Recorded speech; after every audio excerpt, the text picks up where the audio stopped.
The president said the U.S. was going to drill, baby, drill, and that is kind of what's happened, setting an all-time record in July for the amount of oil pumped out of the ground here in the U.S., and that, in part, is starting to have an impact on gasoline prices. A little higher than the national average at the station behind me here in Philadelphia.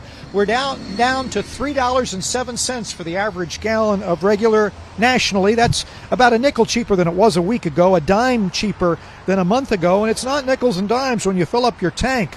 33 states now have an average gas price below $3. Oklahoma leads the way on the low end, $2.57. No surprise, California on the high end at $4.66.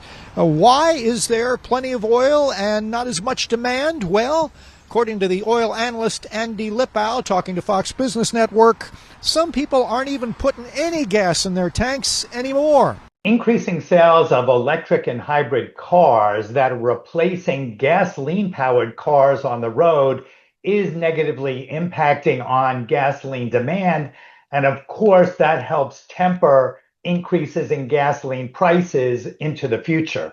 Of course, low gasoline prices, low oil prices are a double-edged sword. Good news for anyone driving a car, but not so much if you work in the oil patch. ExxonMobil, 2,000 layoffs in the oil patch so far this year. Chevron, about 8,000 after their merger with Hess.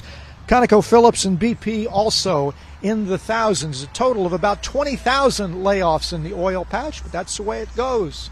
Supply and demand. Drill, baby, drill.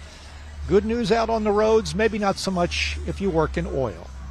In Philadelphia, I'm Jeff Flock with the Fox Business Network.